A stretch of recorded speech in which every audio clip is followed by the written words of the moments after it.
Well, intuitive you are. what we'll do is we'll start off the tape. If you would just give me your full birth name, and date of birth, and where you were born. My name's Lorraine Catherine's Ferri. I was born in Pittsburgh, April 8, 1931. Okay. So we know you were born in Pittsburgh. Were your parents immigrants? Yes, they were. So why don't you give me a little bit of background information, their names, where they were born, and a little bit about their story. My mother was Leonetta Bonicoli. She was born in Biantina, province of Pisa. My father was Ugo Ferri. He also was born in Biantina. And that's it. Okay. Do you want to tell me a little bit about what made them come over, maybe what ages they were, Sure. in whatever order you want to? Well, my father came over when he was 22 years old. And I have pictures of the ship and that he came over on. But mostly I wanted to talk about was my mother. My mother came over simply because, I gotta go back. My mother was first married to Vittorio Gerbi, but I have to tell you how the situation came. My aunt first came to America before her, so she was married in Italy. Her name was Fortuna Bonicoli, and she married Tito Gerbi it's called, and they came to America because she wanted to come to America. They thought that they were going to make millions of money.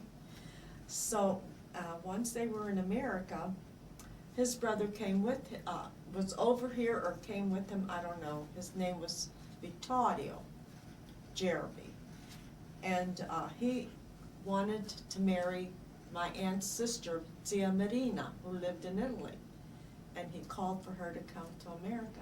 She did not want to come because she had a boyfriend. My mother said, "You don't want to go?" She said, "Then I'm going to go, because I am tired of working in the fields for the padrone, not getting enough to eat," and she says, "I'm going to go." So that's what she did. She came to America in November 5th, 1920, and she had a terrible journey. She came in, I think it was November 5th, and the weather must have been horrendous, and she spent most of her time down in, I think it was on the second level, it says here, or line, I don't know what that means. But anyway, luckily she was with two men that were from Biantina also. One was Luigi Carlotti, and to tell you the truth, I don't know what Barney's first name was, but they always called him Barney Ferri. And they were good to her. He would bring her soup and stuff like that, but she could not eat and was deathly sick. So they landed in Quebec, Montreal, and my mother could not read or write. She could write her name, but she couldn't read or write. So they put her in detention. And there she is, all by herself. They came to Erie, Pennsylvania, because that's where Luigi, Mr. Carlotti's, was going to meet his brother here. And they told my aunt about my mother being over there, that they wouldn't admit her into America because she couldn't read or write. So this uncle, this Vittorio, who wanted my Aunt Marina to come, and she didn't want to come, he came to Canada with my aunt and her husband, and he married my mother there and brought her into America. A year later, my brother Silvio Gerbi was born, and they were trying to get a job, and the men were having a hard time finding work. And so finally, after a couple years, I think my brother was 3 years old, my aunt got the idea she wanted to move to California because she heard everybody was making money there. So there was a whole train full of people from Erie, Pennsylvania that went to California by train to see if they could find work. So when they got there, they went to Orange County, I think it was, in I don't remember where in California, it's got Orange County, and all they did was farming. There wasn't anything else for them to do. Probably if they had stayed there, they might have gotten to grow artichokes, which is a big thing out there, but after so many years, I think a whole year and a half they stayed there, she decided to go back to Erie, so that's what they did. And then my brother was about 5 years old, and my mother's husband had a stroke, and she tried to take care of him as best as she could, and he got kind of mean, and then he passed away. So there was my mother with her son, no husband, no money coming in. Right. So she had to go to work, and then a couple years after that, my aunt's husband died. Tito died. So there's 2 widows now, no money coming in, so they had to find work. And so my mother got a job at Strauss making pants, and she did not like it. My mother was quiet and not outgoing like my aunt was. So she said to my aunt, "You go to work there and I'll stay home and take care of the kids and cook." And that's what she did. Then she got a job washing dishes at the Rex, which was a restaurant. She did wash diapers for certain people, tried to make some money, because there was no money that they didn't have any kind of Right. pensions or anything for relief, so that's what they did. And that was the story of my mother. So then, when my brother must have been 8 or 9 years old, my father, who lived in Pittsburgh, he was a cook. He'd come back and forth because all the relatives were in Erie. So he asked my mother if she would marry him, and she married him, and that's how we got to move to Pittsburgh, and that's when I was born. So my mother had a little better life there, but we were in a neighborhood with a lot of people that we knew, that she knew from Italy and different places. Some of them were more educated, the Tamboris, the Parachis, and they were all there. And so then we moved to Climax Street, where I went to high school there then. Okay, so most of your growing up, you were in Pittsburgh. Yes. Do you remember the name of the actual area in Pittsburgh? Well, it was near Mercy Hospital. It was on. I was 3 years old when we moved from there. It was Viceroy Street. Okay. And Mercy, and Stevenson, I think, was one of the streets. That's all I remember. Okay. At what point we're going to talk a little bit about your time in Pittsburgh and some of your experiences you had, but I'm just curious, at what point did you come back to Erie? Well, after my father died, Okay. my cousins kept calling us to come to Erie, my aunt, and, she what's the sense in staying down there by yourselves, Right. And by that time, my brother was also he was in the service in World War II, and then he came out and he got married, and we decided, my mother says, "What do you want to do? Do you want to go to Erie?" And I says, "Mom, whatever you want to do is all right with me." So that's what we did. And what year was that? Do you remember? That was like 1951. Okay. Okay. Well, so let's go back. You were born in 1931. Mm-hmm. So you were born during the Great Depression. Mm-hmm. Do you have any recollections of any stories anybody told you, or like what life was like during that time in Pittsburgh? The only thing I can remember is my father coming home from a restaurant, and he had a bunch of change and would put it on the table, and they would count how much money they had made. That's about all that I can remember. We always had food on the table, but, not a lot of goodies. Although my father, at that time, didn't have his own restaurant. I believe he worked at a men's club in Pittsburgh as a pastry chef. So that's where he worked. Okay. Upstairs of a bank building, I don't know where. Okay. And what did your mother do during this time? Was she strictly a stay-at-home wife? Do you want to tell me a little bit about what you remember her role in the household growing up? Well, she cleaned, and we had well, when we moved to Climax, we had a garden. She took care of the garden and washed clothes and cooked, and that was about it. And we had friends on that street also that we would visit, But other than going to work, no, she did not go to work. Did you have any other siblings other than your brother? No, that's it. Just the two of you growing up? Mm-hmm. Well, do you remember some of the, maybe some of the dishes that she made when you were a child? Did she cook strictly Italian growing up? Yes. Do you want to tell us a little bit about, we like to talk about food, so. Well, she used to make, my father liked rabbit, and we would have rabbit, cacciatore, and then she would make polenta. I remember her making a lot of chicken and roast chicken, with potatoes, and a lot of soup. We always had soup. Every meal we had soup.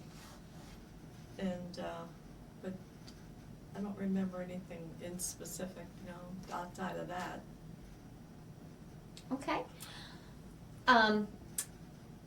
Thinking back to your childhood, were there any traditions that you had, things that you did that were definitely things your parents brought from Italy? Maybe any holiday traditions or nothing? No, I think when my mother was in Italy, they didn't, she had this stepmother that was so mean to her. And when she got typhoid fever when she was in Italy as a young woman, but her stepmother wouldn't give her hardly anything to eat. She would just give her some polenta dipped in oil, and she had a hard time getting better and strong. That's the only thing that I remember her telling me about that. And my father, I don't know that much about my father's side at all, but he had quite a few siblings. In fact, some of them moved to Argentina, so we kind of lost track. Okay.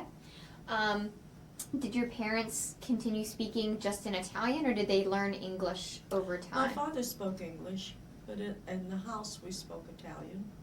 When I started school, I couldn't speak English very well.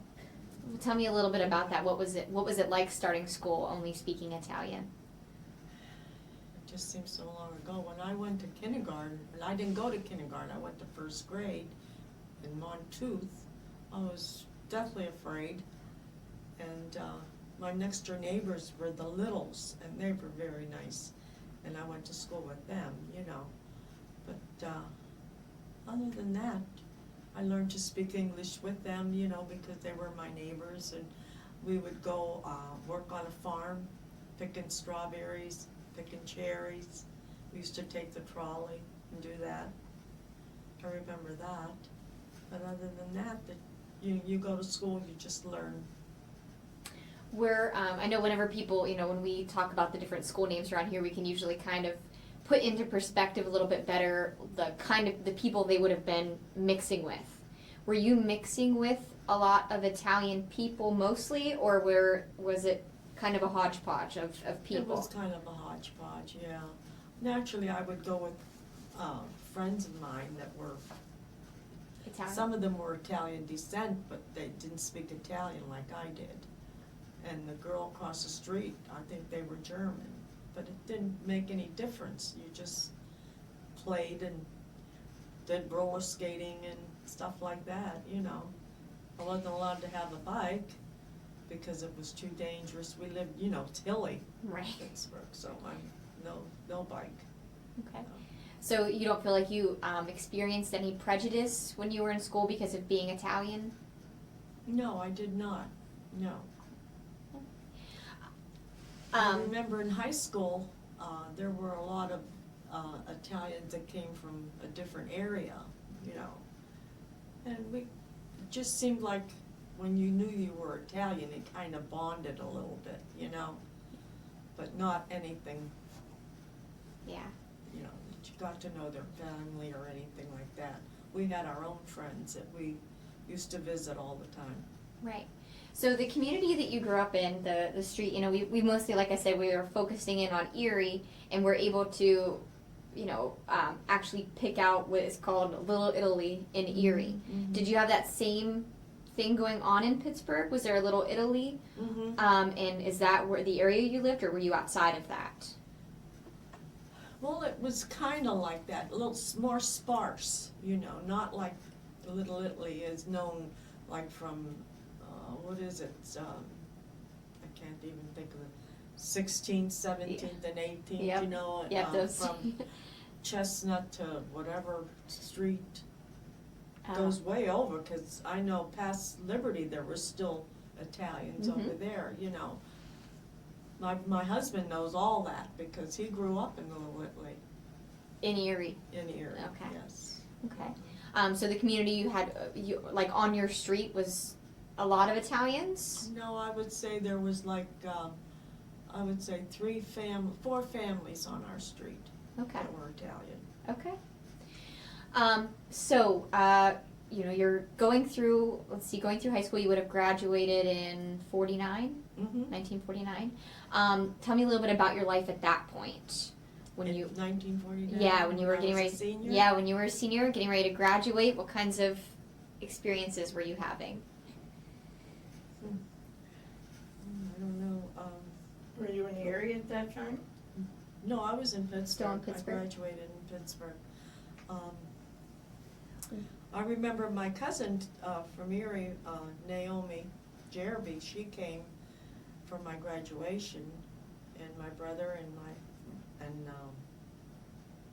my mother were there. I guess. What I want to say is I wasn't one of the popular, Okay. you know, like there's a group that's always the most popular in school. And I had a lot of friends there, but nothing that we were the dominating school president or things like that. You know, I was quiet. Okay. What do you think? I mean, both of your parents were Italian. What were their expectations for you at that point in your life? What did they expect you to do when you graduated? I don't really know. My mother, we never really talked about that, you know? We know, my father was always busy. He'd be gone all day, come home. A lot of times he didn't even have supper with us because he would get home late from the restaurant and stuff. But they never had anything to say, I wanted you to be a teacher or anything like that, no. Okay. No. What we experience, in a lot of the families in which the parents came from Italy, there's sometimes the father is, and sometimes the mothers too, don't believe in their daughters going off to school. They don't support that. If their sons, sometimes they often expect them to go on and do something like that. The daughters, not so much. You go home and you be a wife and a mother. And so I was just curious if you felt any of that, or they ever expressed that to you? The only thing that I felt was that my father wanted a boy when I was born, but I wasn't a boy. And that's, I think, in Italian families, the boy is the thing, you know, put on a pedestal, yeah. And my father's, just loved my brother. And then my brother he was in World War II. And when my brother graduated, he got that kind of car, beautiful new car, brand new. And when he went to war, then they had to put it in somebody's garage because my father didn't drive, I didn't drive, so.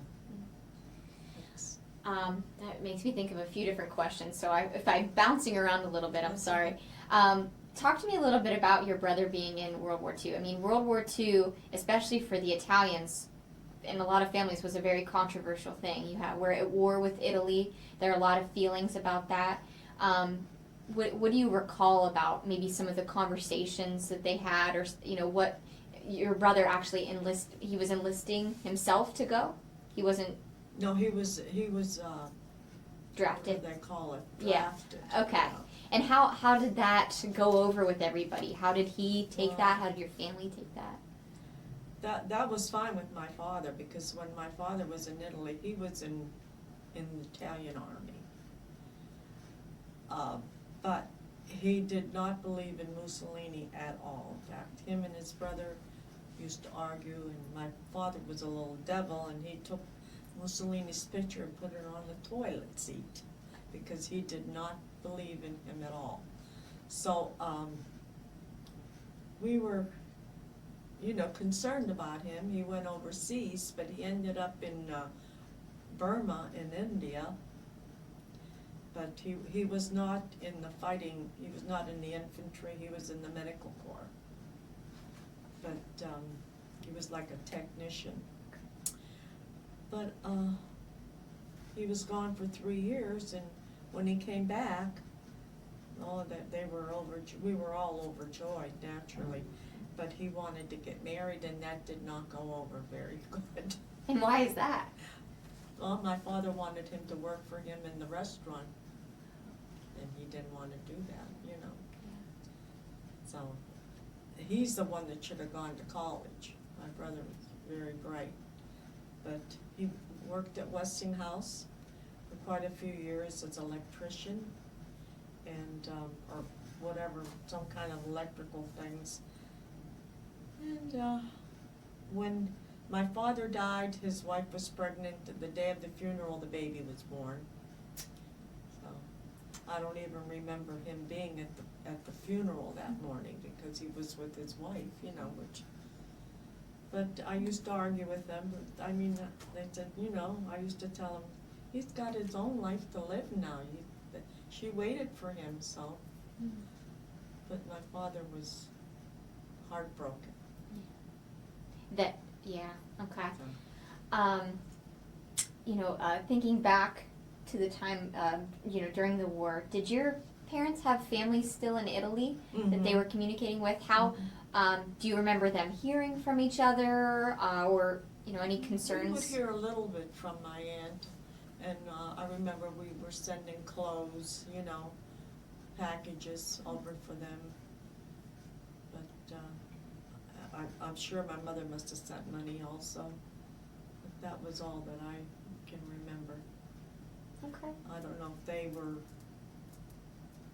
when the war was in Italy, I don't think that their section was really into the fighting. I'm not sure about that. I did go over to Italy, and I don't remember seeing anything in Pisa or Vientina as far as, any damages or thing like that, but that was a long time ago. Okay. So I guess jumping ahead a little bit, actually no. Well, what are some things you remember about your mother growing up? The focus that we have is mostly on, it's on Italian American women.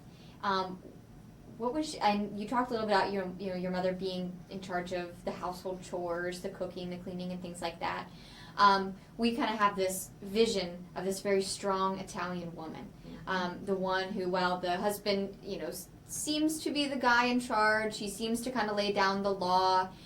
He's a very vocal part of the family and everything, but underneath it all, the mother kind of had this power. Did you experience that in your family? Did you feel like, who did you go to about anything? Who made the decisions? How do you portray that? Well, I think my mother was strong in some things. If I had a problem or anything, I always went to my mother. I didn't go to my father. And if I wanted to go out, I'd ask my mother. And my father was very strict with me. I couldn't do a lot of things. I was telling Norma, he didn't even want me to speak on the phone. I looked to my mother, what could I do on the phone? But anyway, that's the way it was. But she was strong. I know after my father died, when we were in Pittsburgh for about a year, my mother was able to take the trolley and go and transfer, because she could read the numbers on the trolley, like ours was 49 Beltsuver, then she would have to go downtown Pittsburgh, get on another trolley, and go to Oakland to work in a friend of ours' restaurant to wash dishes. so that she could make some money. But that didn't last too long. And when she came to Erie, she worked at the tie factory with my cousin Lena, got her a job working at the tie factory where you had to poke your fingers into the bottom of the tie to make the points, you know? Mhm. And she did that so much that she lost her fingernail, so every morning I used to have to paint glue a false fingernail on her so that she could go. She loved that job. She loved it. And she loved it, being with my cousin. At that point, I guess I'm curious, did she still speak just Italian, or did she had learned? She spoke a little English, Okay. you know, but she hated to do that. She was embarrassed. Right. So I found it. I find it refreshing that she really enjoyed the job, because so Yeah. many of the women that you know we interviewed that ended up being put out in the workforce at any point in their lives that still were uncomfortable speaking English. It was cumbersome for them. They had a hard Yeah. time enjoying that, and that often secluded them. Yeah, well, I think she enjoyed it because my cousin Lena was with her. And You she know, would speak. They could speak She Italian raised together. her just about, you know. Yeah. That's why, they were so close, my aunts and my cousins. Mhm. We still are, you know. What are some of the things that she did, in that you can talk about in Pittsburgh or in Erie, you know, socially, things that she did, I guess, for fun outside of her time as a housewife? The only thing socially she did was visit our friends, you know. We went to an opera, I remember, when we were in Pittsburgh, that she enjoyed. My father was with us, and we went to an opera at the Syrian Mosque. And she enjoyed that. Saw Rigoletto. That's a good one. But we went to the movies. My father was suffering from heart problems, because we would walk, and it was a little over a mile to get to go to the movies, you know. But I don't know if she really enjoyed that or not. That's about it, you know. Okay. My father he'd like to play cards, you know. My mother didn't play cards. Yeah, a lot of the interviews, it sounds like, you know, the men were off doing this one, you know, Yeah. that was like a man-only thing. Yeah, So, yeah. and then the women usually had their things that they did. Growing up, what was the role of religion in your family? Were you practicing Catholics? I just was drawn to the Catholic religion. I got my first communion there, you know, and but my mother, you know, she had to cook, so she didn't go to church. My father, well, when he was in Italy, he was an altar boy, but I guess the boys were playing around, and the priest was up on this balcony, and he spit at them, and my father said that's it. He wouldn't go into church again. But the men didn't go like they do nowadays. The men didn't go. I don't know if it was a thing that they felt that they didn't need to go. I don't know what it was. I've lately been reading a lot of like Italian memoirs and Italian American memoirs, and I keep finding, you know, that the men only go if it's a funeral or a baptism, that they're going to go for that. Right. And other than that, they weren't. And it's interesting because the women really seem to carry the religious Yeah. I think conviction. the women had the faith and the men had cynicism right. about the structure of the church Exactly. and so on. And they were Mhm. thinking more in those terms, and the women thought in terms of the church as faith. Right. Yes, yes. My mother would pray, you know, the rosary and. Okay, so she did exhibit that. She just didn't go to church. Yeah, she did. Yeah. Okay. Okay. So where do you feel like that got instilled in you? Where do you feel like you got that sense of I need to belong to I that? think it's something that you just have inside you. Mhm. That I remember. We had to walk far to go to church, and I went. You know, you had to go to like catechism, and I remember seeing this nun who to me was Blessed Mother herself, Sister Cecilia. She was just so beautiful. And I just loved, my neighbor who was Italian, and she had 4 boys, and they were all in the service. She used to walk every day to church. And on Sunday I would say, Mrs. Nova, can I go to church with you? And I would go with her to church. Yeah. We're, you know, I did mention earlier a little bit about like holidays and things. Did you still do some of the religious, I guess, traditions that we talk about? Yeah. At Christmas, the Feast of the Seven Fishes, and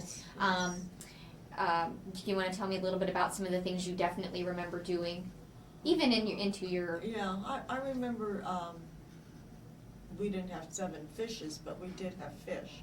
We didn't eat meat on Friday ever. But I remember my mother cleaning the squid, you know, calamai, and she had to clean out all this blue stuff out of this fish, and I thought, my mother and I both weren't fish eaters, but my father was, so she would make that, yeah. And that was for Christmas Eve. But like we always had stockfish, they call it bacala, with sauce and polenta. That was one of the main things we always had for Christmas Eve. And I remember my brother, and before he went in the service, coming home Christmas Eve, and my father, they didn't even bother wrapping the gifts. They had bought me a little Victrola, you know, and they were so excited with the tree and everything. And then we would put the tree up Christmas Eve, you know. You know, it was nice. Were there any other holiday things you celebrated, like Easter? The feast day there's a feast day coming up in a few days. August 15th. Do you recall participating in any of those traditions through the church? No, the only thing that I remember is after I got First Holy Communion, the crowning of the May Queen in May. I've participated in that. Okay. That's about it. Okay. All right. So moving forward a little bit, you've graduated high school. There's a period of time between high school and when you came to Erie with your mother. Mhm. What did you do during that time? I got a job with an insurance company. Okay. I can't remember the name of the insurance company, but it was on Wood Street, Wooden 4th Street, Wooden 4th, I think it was, yeah. And I worked there until we moved to Erie. And you still lived with your parents during all of your time in Pittsburgh? Okay. Well, my father had died then, you know. Mm-hmm. Yeah, I lived with my mother and I. Okay. All right. And so tell me a little bit about when you came to Erie. Where did you live? What did you do whenever you got here? And I assume this is where you met your husband. Yes. Okay. You can tell me a little bit about that. We lived with my cousin Lena. We put some of our furniture, I don't even know how the furniture got here. My cousin Lena took care of everything, but we lived with her for 3 years. And we must have had the furniture in her garage, I guess, or in her basement. I don't remember that part. At that time, I was kind of more so relaxed because I didn't have to worry about my mother so much, you know, because her and my cousin Lena were old pals. And I remember my mother, I got a job at the Erie Enameling through my cousin. He worked there. My cousin Naomi, her husband worked at Erie Enameling, and I got a job in the office there as a receptionist. And then my mother, then I met my husband at the festival. No, I'll take that back. His friend introduced me to him at the Waldemere, but then we started seeing each other at the festival, and he would walk me home. And was he Italian also? Yes, he was, yeah. Okay. Do you want to tell me a little bit about him and maybe when you met each other, when you started dating and learning a little bit about his family as well? His father came from Italy. His mother was born in this country. His father come from Naples. His mother was Italian, but she was born in Erie. Not in Erie, I can't remember. A small town. And they had more traditions than my family did, because my mother-in-law came from a big family. There were like 7 sisters, and they all had, they would get together, and they had, that's when we used to start our own traditions. Like Christmas Eve, we would go there, and my mother would go up to her sister's house, and they would all get together there, and I had to go with my husband, so. But my husband didn't speak Italian, his father did, and but him and my mother got along very well. My mother lived with us. In fact, when he went in the service, and we got engaged, and they built these 4 homes across the street on Maple Street where my cousin Lena lived, and my mother says, I think it's time for us to move. So we bought one of the houses, and she put the down payment on for my husband and I. And then she lived with us, and we had 3 boys, whom she loved dearly, yeah. For the record, do you want to say their names? I have a son, Mark, Michael, and Daniel. Okay. And did you continue working then once you had children? No, I did not. My husband worked at the bank after he got out of the service. He had gone to Gannon College, and then he worked at the bank. And he stayed there until he retired, and then he bought into a business of BF Fields Moving and Storage. And after my second son, Michael, got married, and he worked for, what was it? Can't think of the name of the company. Oh my God. The one that closed on Route 5. I'm not sure. Isn't that awful? Well, I don't know. I don't know the area quite well. Oh, That's dear. okay. Well, anyway, he got a job there, and then he got transferred. Okay. And so they moved out of town. Well, he wanted to come back to Erie. They all wanted to come back to Erie, so they bought the business of BF Fields. The people wanted to sell, so my husband and him bought the business. And my husband's still working. Wow. So your mom comes with you from Pittsburgh to Erie. You guys end up, she lives with you when you get married and start having children. So she's been this very big influence on your life at this point. Yes. Tell me a little bit about, I'm just thinking of if my mom lived with me through all of that, how close we would be. I mean, we were very close already. And the influence that she would have on, the way I raised my children, the atmosphere of the house. What are some things you remember, maybe things that she did or taught you that you feel like you kind of transferred into raising your children?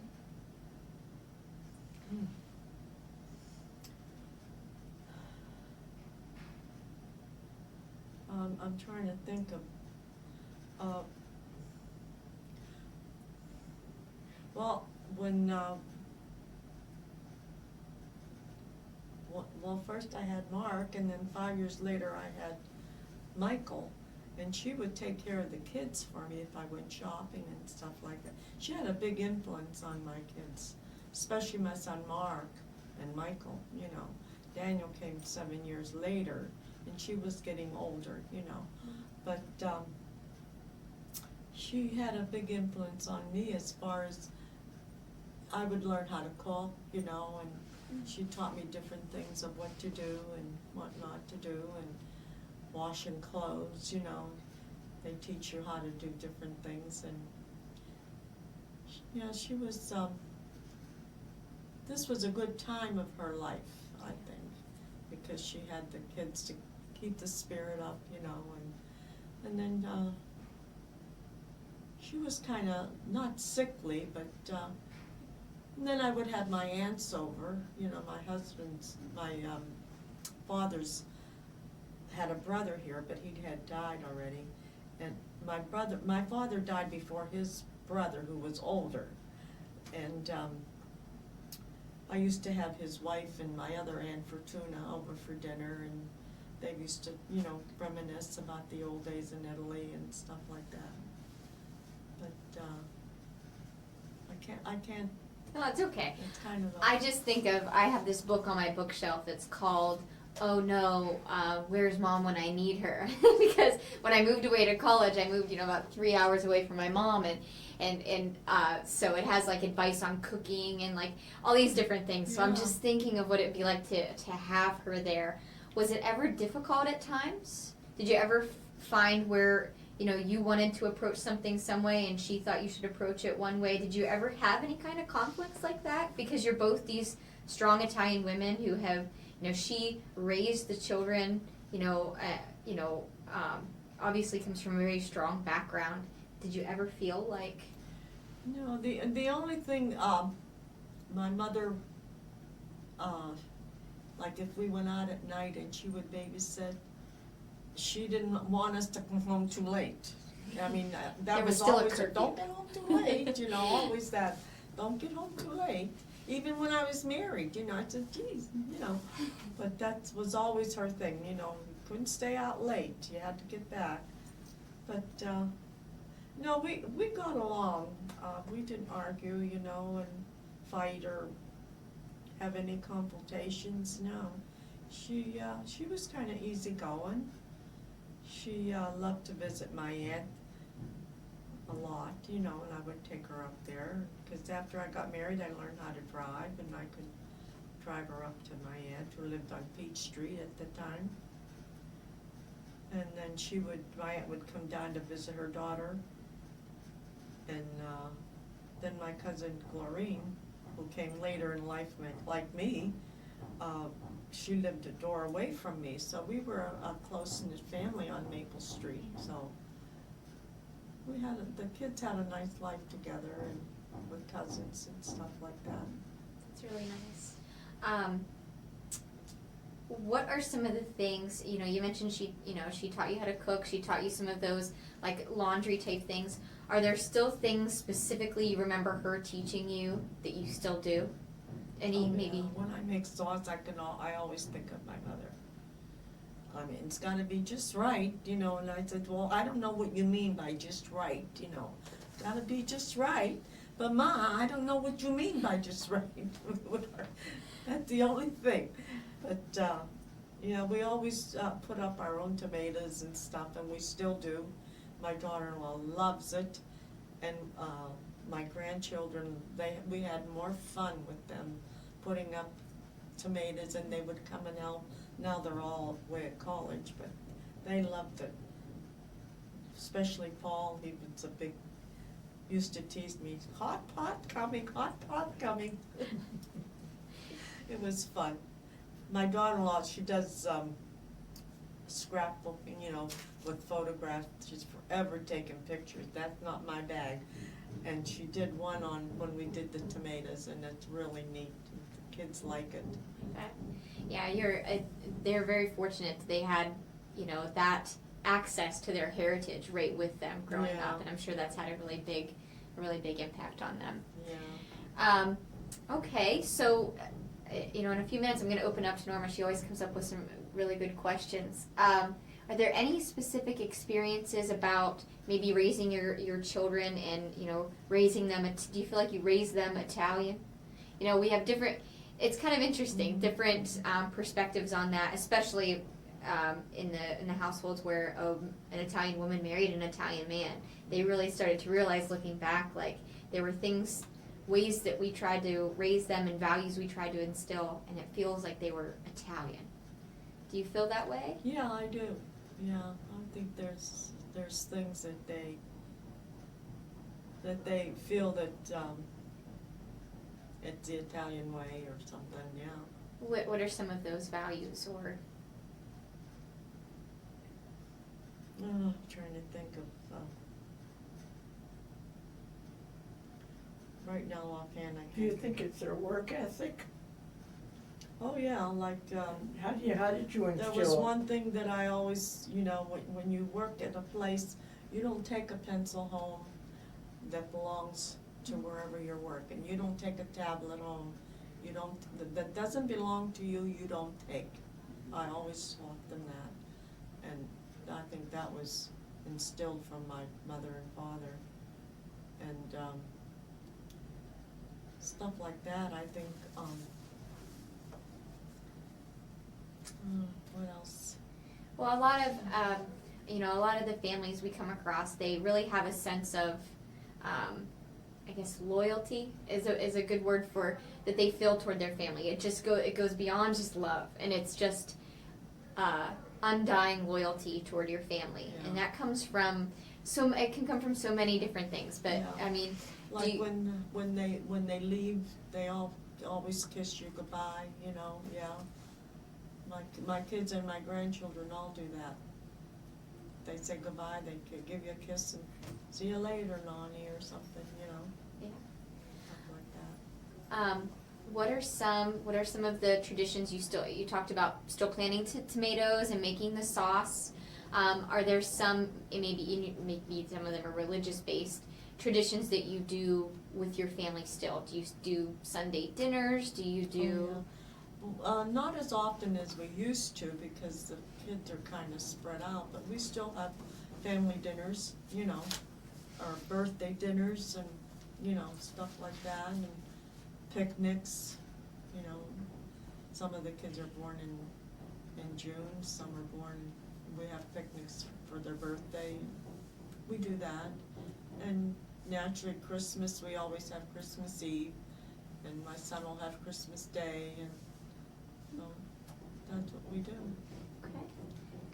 Um, Okay, I'm gonna open it up to Norma for some questions. When you first came to Erie, Lorraine, you were fairly young, and how was it, the transition from Pittsburgh to Erie? Was it just a feeling, you said earlier, it was a happy time because you felt more secure, you were living with your aunt and your mom was the homemaker and things were so much better. How did you notice the difference between Pittsburgh and Erie as far as your surroundings, the people, and so on?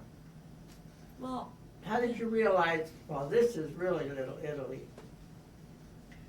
well, being that we didn't have hardly anybody except my brother, who lived in Mount Washington and we lived in Belcher, we could see his house from our back window, but we didn't have anybody like here in Erie that, oh boy, we're all family, I practically grew up alone because my brother was away for so long. Not alone, but, was different Not with a community.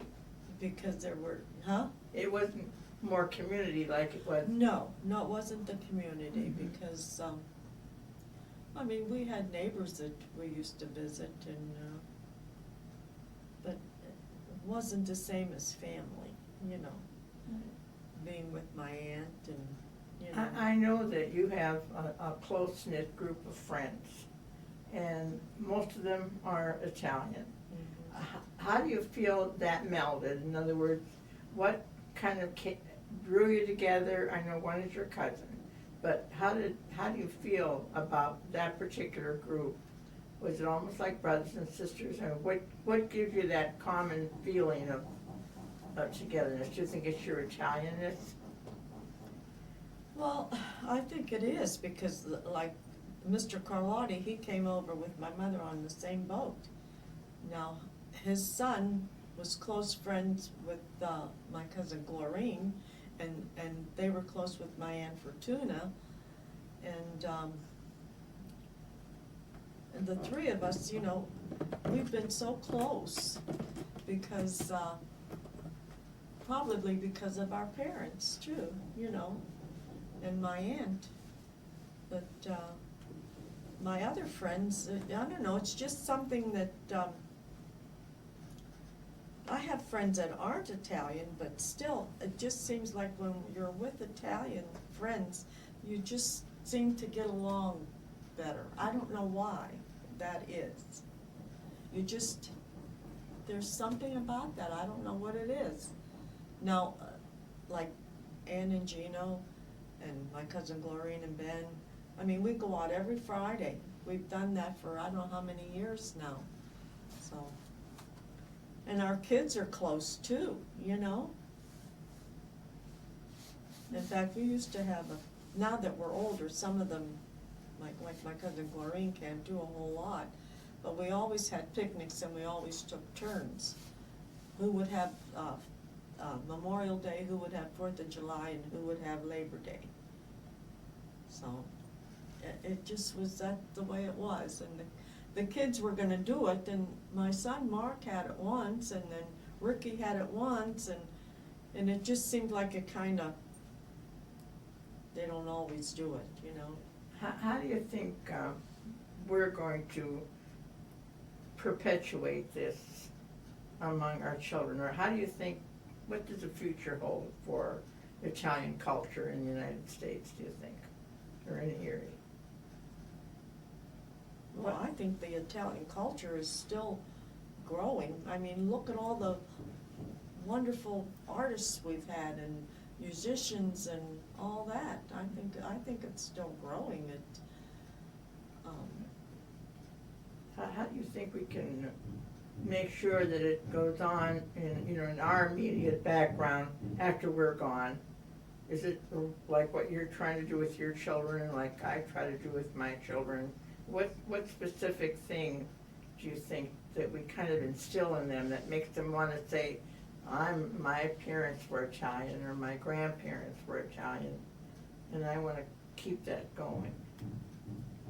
Because a lot are marrying outside of their of our nationality now. A lot of them are, yes. I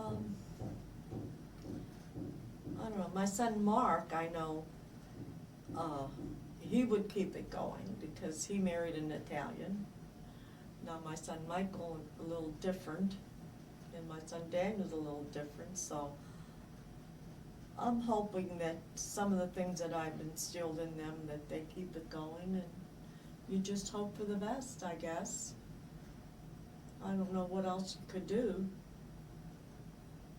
I mean, you can't rule their lives, you know. Oh, that's so true. Mm-hmm.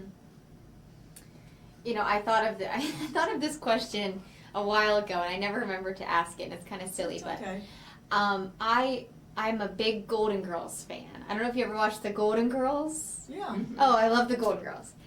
But I always, when I think of Italian women, I think of Sophia Petrillo. Okay, and Sophia was Estelle Getty, you know, and that for the longest time growing up was how I envisioned Italian people, and that's like, you know, because where I grew up, it was kind of there was no one that was distinctly Italian that I remember as a kid. I never remember having that where I was, and so, you know, just. Do you have any comments on like the way that Italian people are portrayed in movies and stuff? Do you find any of it realistic, or, you know, Sophia's always, especially different myths and like she always thinks there's curses and things like that. She does a lot of that, and that's the vision I had for ages of Italian women. Well, part of that's true. Do you feel like you saw that with your mother or any of your family members? No? No, but some of the movies, like I won't watch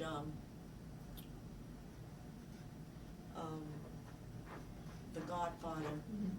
I don't care for those.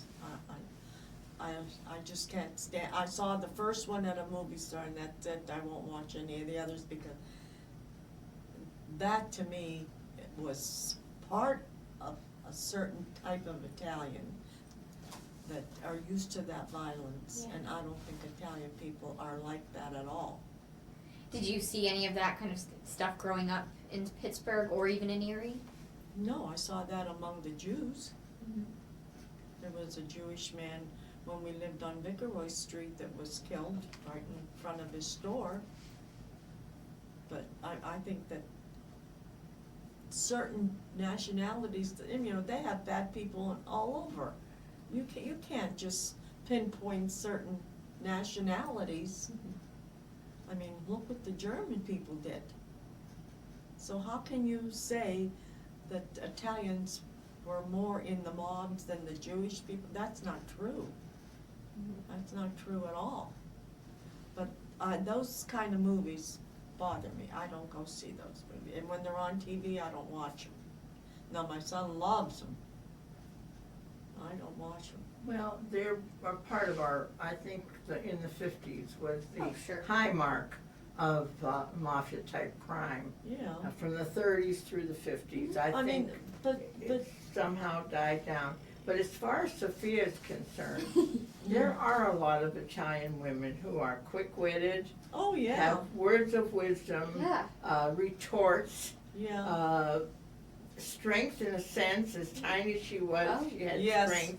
So I would say her portrayal was a little off the top, of course, you know, with some of her remarks, but she was a tough little feisty, She and was, they were yeah. They're- tough and feisty. We saw a lot of that in Little Italy. Little widow ladies who raised 10 kids, baked bread Mhm. 3 times a week, and Yeah. just were tireless, and tiny little ladies. That's what you know, that's the thing always stuck out with Sophia. I mean, I watch the Golden Girls all the time. So Sophia was always reminding Dorothy of the difficulty that she experienced in coming to America. Mhm. And that was always something, you know, even right now, you know, it gives me the chills to think about. She always was just, you know, you remember what what I went through. Yeah. And that's something that I feel like I see in the interviews, you know, that you still have these women that are like, don't forget about that. Don't forget the difficulty we went through, what I had to do, what it was like to come and establish myself here. Sure. And that's something I think that's told in the stories, like your mother recounted the difficulty she had coming over on the Oh, boat. yeah. My mother did the same thing, and living through the Depression, some of the things that, you know, we had to go through. I sometimes pass that on to my children, and then they'll talk about some of the difficulties they had when things were tough in our household, and I said, well, that's the kind of thing that helps you Mhm. to know the strength that's in your family. Well, that's the same way during World War II, when you had food Right. stamps that you could go, and you were allowed so much sugar and so much Right. butter and things like that, you know. And how we collected newspaper and things like that. We used to go up and down the street with the wagon and, you know. So. Okay, we have about 3 minutes Well, left. she had some. So I do want to interesting- take the opportunity to digitize because she your. wasn't in the book. And she- Okay. her So family. I'm gonna shut this off. Our book, my book. No pictures of your family were in my book. Oh, no, I want. U.S. women in U.S. history, and we have to pick. We have to kind of pick a topic, and we have to, you know, find a show or something, a TV show that, in a way, it portrays women. And I was gonna, since I'm doing the internship, I was thinking about talking about how Sophia is portrayed in Yeah. Italian women, and Yeah, She had an influence on those 3 girls that she did. is, she does. and I find And they're grown women. I have found it to be. Okay. Okay, so do you want to tell me about some of Okay, these? this is my Aunt Marina that stayed in Italy, and this is my mother. And this is their stepmother, which I don't know her name, and this is Adriano, their half-brother. Okay.